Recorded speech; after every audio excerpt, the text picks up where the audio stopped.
മൃതശരീരങ്ങളുടെ pocket അടിക്കുന്ന, മൃതശരീരത്തെ കൊള്ളയടിക്കുന്ന ആളുകളാണ് നിങ്ങളെന്ന് സംവാദം മുങ്ങിയായ കേരളത്തിന്റെ മുഖ്യമന്ത്രി ശ്രീ പിണറായി വിജയനോട് പറയുന്നു. കേരള പോലീസ് ഇപ്പോഴും അങ്ങയുടെ നിയന്ത്രണത്തിൽ തന്നെയാണല്ലോ. നമസ്കാരം. രാഹുൽ മാങ്കൂട്ടം കഴിഞ്ഞ ഏതാനും ദിവസങ്ങളായി ചെയ്തുകൊണ്ടിരിക്കുന്ന വീഡിയോകൾ CPM-നെ ചെറുതായൊന്നുമല്ല വിരൽ പിടിപ്പിക്കുന്നത്. കഴിഞ്ഞ ദിവസം അദ്ദേഹം ഏതാണ്ട് 8 മിനിറ്റുള്ള ഒരു വീഡിയോ പറഞ്ഞപ്പോൾ തന്നെ മൊത്തത്തിൽ ഇളകി രാഹുലിനെതിരെ, രാഹുലിനെ പൂട്ടാനുള്ള ശ്രമം പലതും നടത്തി. അവസാനം ഒരു ഗതിയും പരഗതിയും ഇല്ലാതെ കോൺഗ്രസിനെ അല്ലെങ്കിൽ യൂത്ത് കോൺഗ്രസിനെ, രാഹുൽ മാങ്കൂട്ടത്തിനെ അടിക്കാൻ വേണ്ടി വയനാടിന് വേണ്ടി പിരിച്ച കണക്കും ചോദിച്ചുകൊണ്ടിറങ്ങി. അങ്ങനെ 4-ാം തീയതി രാഹുൽ മാങ്കൂട്ടത്തിൽ മറ്റൊരു വീഡിയോ ഇട്ടത്, ചെറിയൊരു വീഡിയോ, ഒരു 3 മിനിറ്റ് മാത്രമുള്ള ഒരു കുഞ്ഞു വീഡിയോ ഇട്ടത്. ആ വീഡിയോ ഇട്ട ശേഷം സത്യത്തിൽ ഇരിക്കപ്പുറതിയില്ല, കടക്കപ്പുറതിയില്ല എന്നൊരവസ്ഥ നിലവിൽ CPM-നുണ്ട്. കാരണം രാഹുൽ മാങ്കൂട്ടം എന്ന ചെറുപ്പക്കാരൻ കോൺഗ്രസിനകത്ത് നിന്നപ്പോൾ എന്തായിരുന്നോ അതിനേക്കാളും ഭീകരനാണ്, കൊടും ഭീകരൻ. പുറത്തു നിൽക്കുന്ന ആൾ എണ്ണി ചോദിക്കുകയാണ്. കീഴുമേലും നോക്കേണ്ട ആവശ്യമൊന്നുമില്ലല്ലോ. ഇനിയിപ്പോ കോൺഗ്രസ് നിന്ന് പുറത്താക്കാനില്ല, CPM എന്ന് പുറത്താക്കാനില്ല, BJP എന്ന് പുറത്താക്കാനില്ല, പിന്നെ ജനങ്ങളുടെ മനസ്സിൽ നിന്നാകട്ടെ രാഹുൽ മാങ്കൂട്ടത്തിനെ പുറത്താക്കുന്നുമില്ല. ആ നിലയ്ക്ക് പറയാനുള്ളത് പറഞ്ഞേക്കാം. ഏതായാലും യൂത്ത് കോൺഗ്രസ് പ്രസിഡന്റ് ആയിട്ടിരുന്ന കാലത്താണല്ലോ, രാഹുൽ മാങ്കൂട്ടത്തിൽ അങ്ങനെ പ്രസിഡന്റ് ആയിട്ടിരുന്ന കാലത്താണല്ലോ ഈ പണപ്പിരിവും കാര്യങ്ങളൊക്കെ നടന്നത്. എന്നാൽ അതനുസരിച്ചാകാമെന്ന് കരുതുകയാണ്. രാഹുൽ ചോദിക്കുന്ന ചില ചോദ്യങ്ങളുണ്ട്. ആ ചോദ്യത്തിന് മറുപടി പറയാൻ പറ്റുന്നുണ്ടോ? അതെ, വീണ്ടും വയനാട് തന്നെയാണല്ലോ ചർച്ച ചെയ്തുകൊണ്ടിരിക്കുന്നത്. വളരെ പെട്ടെന്ന് കുറച്ച് കാര്യങ്ങൾ പറയാം. ഇന്നാണ് KPCC പ്രസിഡന്റ് വളരെ വിശദമായി തന്നെ കോൺഗ്രസ് പിരിച്ച കണക്കിനെ പറ്റിയും അതുപോലെ തന്നെ യൂത്ത് കോൺഗ്രസ് പിരിച്ച കണക്കിനെ പറ്റിയും ഒക്കെ വിശദമാക്കിയത്. അതിൻ്റെ അടിസ്ഥാനത്തിൽ വളരെ പെട്ടെന്ന് ആ കണക്കുകൾ പറയാം. ഒന്ന്, യൂത്ത് കോൺഗ്രസ് ആകെ പണം പിരിച്ചത്, അത് ഏതെങ്കിലും വ്യക്തിയിൽ നിന്ന് പിരിച്ചിട്ടില്ല, ഒരുപാട് ചലഞ്ചുകൾ വഴി പിരിച്ചത് 1,05,00,000 രൂപ. KPCC ആപ്പ് വഴി പിരിച്ചത് ഏതാണ്ട് 4,33,00,000 രൂപ. മൊത്തത്തിൽ 5,38,21,632 രൂപയാണ് KPCCയും യൂത്ത് കോൺഗ്രസും കൂടെ ചേർന്ന് പിരിച്ചത്. യൂത്ത് കോൺഗ്രസിന്റെ പണപ്പിരിവിനെ കുറിച്ച് വളരെ കൃത്യമായി രാഹുൽ മാങ്കൂട്ടത്തിൽ പറയുന്നുണ്ട്. അതായത് ഇത്ര രൂപ മൊത്തം ആപ്പിലൂടെ പിരിച്ചു, ഇത്ര രൂപ യൂത്ത് കോൺഗ്രസ് അല്ലാതെ പിരിച്ചു, ഇത്ര രൂപയ്ക്ക് ഞങ്ങൾ സ്ഥലമെടുത്തു, ഇത്ര രൂപ ആപ്പിന് ചെലവായി. ഇങ്ങനെ എണ്ണി കൃത്യമായ കണക്കുകൾ. എന്തുകൊണ്ടാണ് സർക്കാരും പ്രതിപക്ഷവും വീട് പണിക്ക് വേണ്ടിയിട്ടുള്ള സ്ഥലം എടുക്കാത്തത് എന്നതിനെ കുറിച്ചുള്ള ചോദ്യം വന്നിരുന്നു. സർക്കാർ കൽപ്പറ്റയിൽ സ്ഥലം എടുത്തതിനെ കുറിച്ച് പിന്നീട് അറിഞ്ഞു.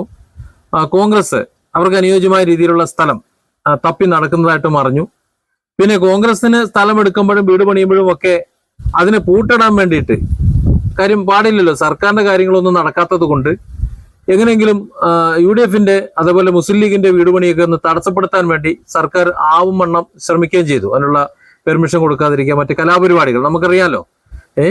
തിന്നയില്ല, തിന്നാൻ സമ്മതിക്കയില്ല എന്ന് പറയുന്ന ആ ഒരു നിലപാട്. ഏതായാലും ഇപ്പോൾ അവസാനം വയനാട്ടിൽ വീട് നിർമ്മാണം ഏകദേശമൊക്കെ പൂർത്തിയാക്കി എന്ന് പറയുന്നു സർക്കാർ. അതിൽ ഒരാളെ പോലും പാർപ്പിക്കാൻ കഴിഞ്ഞില്ല എന്ന് രാഹുൽ മാങ്കൂട്ടത്തിൽ പറഞ്ഞപ്പോൾ വീണ്ടും അദ്ദേഹത്തിനെതിരെ തിരിയുന്നത് കണ്ടു. അപ്പോഴാണ് അടുത്ത വീഡിയോയുമായി രാഹുൽ മാങ്കൂട്ടത്തിൽ വന്നത്. ആ വീഡിയോയിൽ ചോദിക്കുന്നുണ്ട്, DYFI പിരിച്ച പണം ഏതാണ്ട് 20 കോടി രൂപ പിരിച്ചു. 20 കോടി രൂപയുടെ ചെക്ക് സർക്കാരിലേക്ക് കൊടുത്തു. ആ കൊടുത്തത് പണം അക്കൗണ്ടിൽ ഉള്ളത് കൊണ്ടാണ്.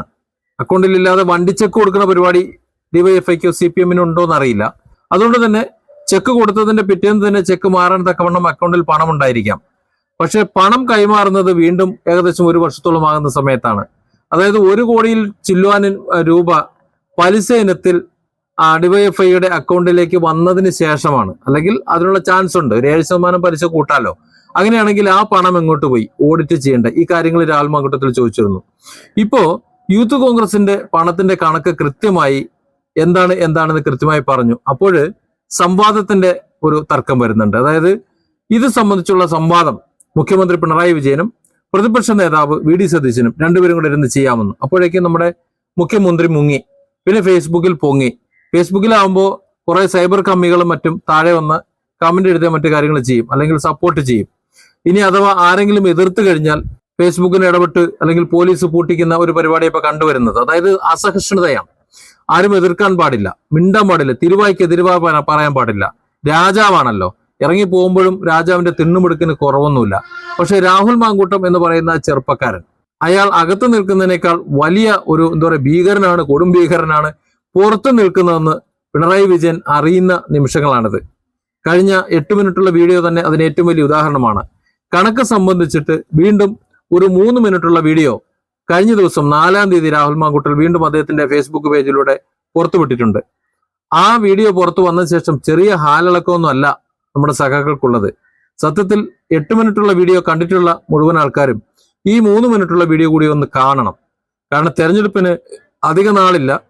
നമ്മുടെ വോട്ട് പെട്ടിയിലാക്കുന്നതിന് മുമ്പ് എന്താണ് വാസ്തവം, എന്താണ് നമ്മൾ അറിയേണ്ട കാര്യങ്ങൾ, എന്താണ് നമ്മൾ പറയേണ്ട കാര്യങ്ങൾ, ഇതൊക്കെ നമ്മൾ മനസ്സിലാക്കിയിരിക്കണം. ഇനി ആകെ ഒരു മാർഗ്ഗമേ ഉള്ളൂ, രാഹുലിന്റെ വായടയ്ക്കാൻ.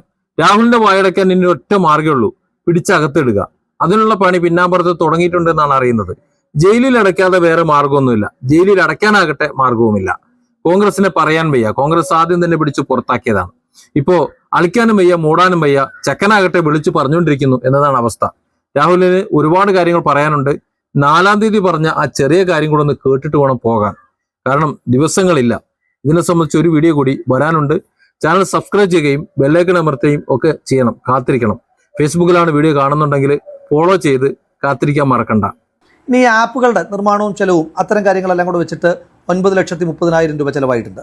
1-ാം ഘട്ട ഭൂമി ഏറ്റെടുക്കലും രജിസ്ട്രേഷനും വേണ്ടിയിട്ട് 3,68,36,385 രൂപയാണ് ചെലവഴിച്ചിട്ടുള്ളത്. അതിൻ്റെ ബാക്കി ഇനി 1,60,55,247 ഉണ്ട്. 2-ാം ഘട്ട ഭൂമിയുടെ വില 2,50,30,212 രൂപയാണ്. അപ്പോൾ ആകെ ചെലവ് 6,27,96,597 രൂപയാണ്. രജിസ്ട്രേഷൻ അടക്കമുള്ള ചെലവിനെ പറ്റിയിട്ടാണ് പറഞ്ഞത്. അപ്പോൾ ഇത്രയുമാണ് ചെലവായതെന്നും ഇത്രയുമാണ് പിരിച്ചതെന്നും പറഞ്ഞ് കണക്കാകെ പുറത്തേക്ക് വന്നപ്പോൾ നമ്മുടെ സംവാദമുങ്ങിയായ ശ്രീ പിണറായി വിജയൻ്റെ പാർട്ടിക്കാർ ഒരു പുതിയ സ്ക്രീൻഷോട്ടുമായിട്ട് ഇറങ്ങിയിട്ടുണ്ട്. കോൺഗ്രസ് ആപ്പ് വഴി പിരിച്ചത് 54,49,78,56 രൂപയാണത്രേ. ഈ ഒരു സ്ക്രീൻഷോട്ട് കേരളത്തിൽ വ്യാപകമായി CPM-ന്റെ സൈബർ സ്പേസ് പ്രചരിപ്പിക്കുന്നുണ്ട്. തെരഞ്ഞെടുപ്പിൻ്റെ സമയത്ത് എന്ത് വൃത്തികേടും എത്ര ഹീനമായ മാർഗവും ഒക്കെ പ്രചരിപ്പിക്കാനായിട്ട് വലിയ മിഷണറി ഉള്ള ആളുകൾക്ക് ഇത് പ്രചരിപ്പിക്കുന്നതിനകത്ത് വലിയ ബുദ്ധിമുട്ടൊന്നുമില്ല. എന്തായാലും KPCC പ്രസിഡന്റ് അത് കേസ് കൊടുത്തിട്ടുണ്ട് എന്ന് തന്നെയാണ് പറയുന്നത്. ഇനി തിരിച്ച് ഒരു വെല്ലുവിളി സംവാദം മുങ്ങിയായ കേരളത്തിന്റെ മുഖ്യമന്ത്രി ശ്രീ പിണറായി വിജയനോട് പറയുന്നു. കേരള പോലീസ് ഇപ്പോഴും അങ്ങയുടെ നിയന്ത്രണത്തിൽ തന്നെയാണല്ലോ. നിങ്ങളുടെ പാർട്ടിക്കാർ പറയുന്നത് പോലെ 54,49,78,56 രൂപയാണ് ആപ്പ് മുഖേന കോൺഗ്രസ് പിരിച്ചതെങ്കിൽ കേരള പോലീസ് വിചാരിച്ചാൽ 5 മിനിറ്റ് വേണ്ട എത്ര രൂപ പിരിച്ചു എന്ന് കണ്ടെത്താൻ. കാരണം ആപ്പിലേക്ക് ലിങ്ക് ചെയ്തിരിക്കുന്ന അക്കൗണ്ട് എത്ര വന്നു എളുപ്പം കണ്ടുപിടിക്കാം. യൂത്ത് കോൺഗ്രസിന്റെ അക്കൗണ്ട് സ്റ്റേറ്റ്മെന്റ് തരാം. ഈ പണം എത്ര രൂപ പിരിച്ചു എന്ന് വെച്ചിട്ട് സംവാദം മുങ്ങിയായ ശ്രീ പിണറായി വിജയൻ കേരളത്തിന്റെ പ്രതിപക്ഷ നേതാവിനെ വിട്ടേക്കും. അദ്ദേഹവുമായിട്ട് നിങ്ങൾ സംവാദം വേണ്ട. കേരളത്തിലെ ഏതെങ്കിലും ഒരു കോൺഗ്രസ് പ്രവർത്തകനുമായിട്ടെങ്കിലും സംവാദത്തിന് കേരളത്തിന്റെ മുഖ്യമന്ത്രി തയ്യാറാണോ? 1. 2, ഞങ്ങളുടെ സുതാര്യമായ കണക്കുകൾ പറഞ്ഞു. ഇനി നിങ്ങൾ പറയണം 20 കോടി രൂപ DYFI പിരിച്ചു എന്നാണ് പറയുന്നത്. അപ്പോൾ ഞങ്ങൾക്ക് 5 കോടിയെ കോൺഗ്രസ് പിരിച്ചുള്ളൂ എന്നൊക്കെ പറയുന്ന ആളുകളോട് ചോദിക്കാനായിട്ടുള്ളത് ഇന്ത്യ മുഴുവൻ CPM പിരിച്ചത് ആകെ 90 ലക്ഷമാണ്. അപ്പോൾ ചോദിക്കും DYFI 20 കോടി പിരിച്ചില്ലേ എന്ന്. അങ്ങനെ നോക്കിയാൽ കോൺഗ്രസ് പിരിച്ചു, യൂത്ത് കോൺഗ്രസിന്റെ ഫണ്ട് കളക്ഷൻ ഉണ്ടായിരുന്നു. അതുകൂടാതെ ലീഗാണ് ആദ്യം ഫണ്ട് കളക്ഷൻ ആരംഭിച്ചത്. ഏതാണ്ട് 36 കോടി രൂപയാണ് ലീഗ് കേരളത്തിലെ ജനങ്ങളിൽ നിന്ന് സംഭാവനയായി പിരിച്ചെടുത്തിട്ടുള്ളത്. അപ്പോൾ അതെല്ലാം കൂടെ കൂട്ടുമ്പോൾ ഏതാണ്ട് 40 കോടിക്ക് മുകളിലാണ് UDF എന്ന നിലയിൽ ഞങ്ങൾ പിരിച്ചിരിക്കുന്നത്. മാത്രമല്ല 200 വീടാണ് ഞങ്ങൾ നിർമ്മിക്കുന്നത്. അപ്പോൾ അത് മൊത്തത്തിലുള്ള കണക്കെടുക്കുമ്പോൾ അതവിടെ നിൽക്കട്ടെ. ഇനി തിരിച്ചുള്ള ചോദ്യം, 20 കോടി എന്ന DYFIയുടെ കണക്കിനെ പറ്റിയിട്ടുള്ള സുതാര്യമായിട്ടുള്ള വിവരങ്ങൾ നിങ്ങൾ പുറത്തുവിടാമോ? നിങ്ങൾ പറയുന്നു ഒരാളിൽ നിന്നും പണം പറ്റിയിട്ടില്ല എന്ന്. വെല്ലുവിളിച്ചുകൊണ്ട് ചോദിക്കുന്നു, അത് ഉറപ്പിച്ച് പറയാൻ കഴിയുമോ? ഒരാളിൽ നിന്ന് പോലും പണം നിങ്ങൾ കൈപ്പറ്റിയിട്ടില്ല എന്ന്. നിങ്ങൾ പറയുന്നത് കേരളം മുഴുവൻ ആക്രി വിറ്റും പേപ്പർ വിറ്റിട്ടുമൊക്കെയാണ് നിങ്ങൾ ഈ പണം കണ്ടെത്തിയതെന്നാണ്. അങ്ങനെയാണെങ്കിൽ DYFIയെ വെല്ലുവിളിക്കുന്നു, സർക്കാരിനെ വെല്ലുവിളിക്കുന്നു. നിങ്ങൾ ആ കണക്ക് പുറത്തേക്ക് വിടൂ. ഏത് ആക്രി കച്ചവടക്കാരനാണ് നിങ്ങൾ 20 കോടി രൂപയുടെ ആക്രി വിറ്റത്? അതല്ലെങ്കിൽ ഏത് പത്രക്കച്ചവടക്കാരനാണ് നിങ്ങൾ 20 കോടി രൂപയുടെ പത്രം വിറ്റത്? അതിന്റെ ഡീറ്റെയിൽസ് ഓരോ നിയോജകമണ്ഡലം തിരിച്ചിട്ടുള്ളത് വളരെ എളുപ്പം കിട്ടാമല്ലോ. എവിടെയാണ് വിറ്റിട്ടുള്ളത്, ആർക്കാണ് വിറ്റത്, അതിന്റെ റെസിപ്റ്റ്, ഇതടക്കമുള്ള സുതാര്യമായ കണക്ക് വെക്കാതിരിക്കുന്നിടത്തോളം കാലം നിങ്ങൾ സർക്കാരിനെ പോലെ, സർക്കാർ ഊരാളുങ്കലിനെ ഉപയോഗിച്ച് ചെയ്യുന്നത് പോലെ തന്നെ മൃതശരീരങ്ങളുടെ പോക്കറ്റ് അടിക്കുന്ന, മൃതശരീരത്തെ കൊള്ളയടിക്കുന്ന ആളുകളാണ് നിങ്ങളെന്ന് തെളിയിക്കപ്പെട്ടിരിക്കുകയാണ്. അപ്പോൾ അതുകൊണ്ട് ജനങ്ങൾക്ക് അറിയേണ്ടതായിട്ടുണ്ട്, സർക്കാർ എത്ര വെട്ടിച്ചു, DYFI എത്ര വെട്ടിച്ചു.